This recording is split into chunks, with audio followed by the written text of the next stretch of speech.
Well, of course, Yip Man isn't going to stand around waiting for you to answer a question that he's suggesting you ask of yourself. He's not going to do that. I don't think that's what Yip Man is. I don't think that is what. Certainly, his new music isn't about that. What the new record, I think, is saying is how does excitement manifest itself. I, for one, after listening to Yip Man's music, I'm not going to jump up and down, waving my arms about with glee. I don't think he would want me to do that. He's certainly asking us to think about whether we believe Yip Man will be around for another couple of weeks, another 30 years.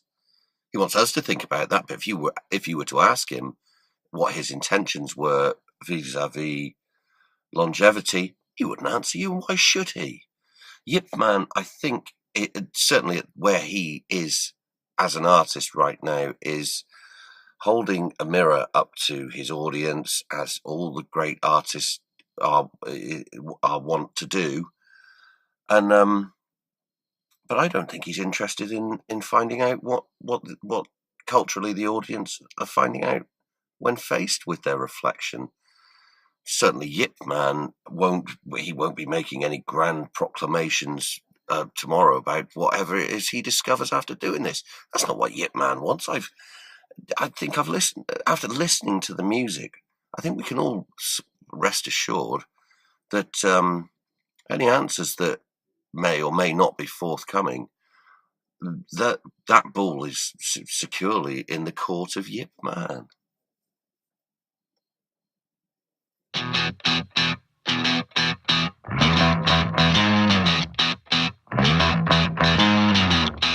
I would say yes. Yip Man is unequivocal about whether it's poetry or whether it's as to the question of whether it's poetry or whether it's fiction. He says himself it's a permanent disguise. A permanent disguise within the framework of what he's trying to tell us is he's trying to erode. He's trying to erode this permanent disguise, which he says comprises of up to 1,000 lies. So whether it's poetry or fiction is something for us to wrestle with. Essentially, I think it was Plato who said it was possible. He said there was maybe three ways of achieving this. There's the representational, the tragedy, and the comedy. Then there's the personal. Those are two separate ways of doing this. Has Yip Man found a third way of doing this with the combination of the two? I think yes, he has. He has achieved what it could be described as epic. Well, Plato certainly describes it as epic, and I think this is one of Yip Man's achievements here: is that the gluing together, the marriage, the moulding, the suffusing and infusing of the poetic and the fiction. I think it's wonderful.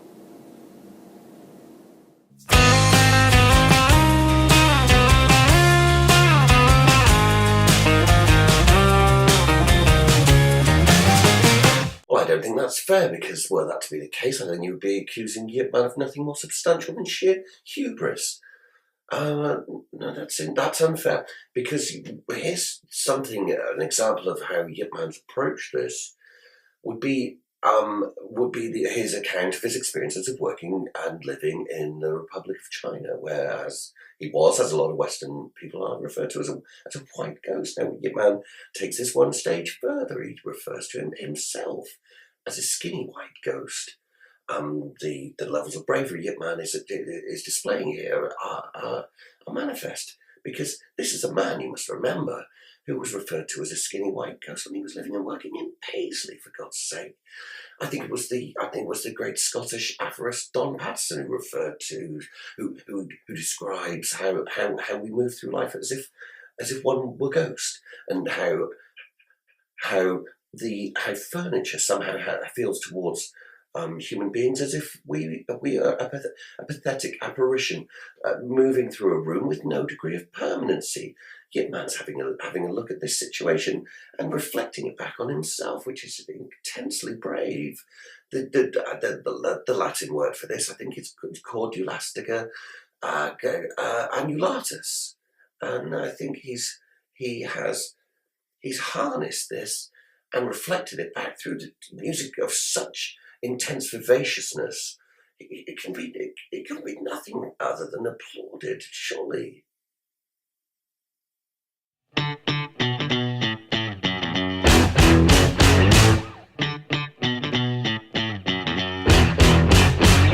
Not strictly. I mean, the beguiling paraphrase of "in the book" begins in the first 16 bars and then continues in the following 16 bars with relentless logic. What a fascinating way to attract attention. Yet, well, for that reason, that's why you find a lot of commentators, certainly this month, are tripping over themselves to declare Yip Man one of the decade's true Renaissance men. Yet I find, as you bathe in some of the more reflective moments that occur with an increasing degree of frequency as the album draws ever close to its denouement, you would be tempted to put him more in the romantic tradition. I think it was Vivaldi who would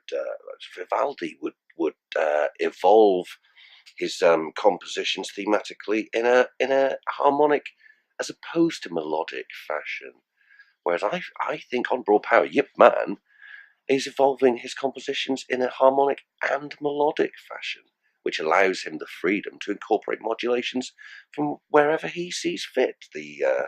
The calypsonian themes, the jubilant clarion of the brass instrumentation, the intermezzo fortissimo of the North American Eastern Seaboard.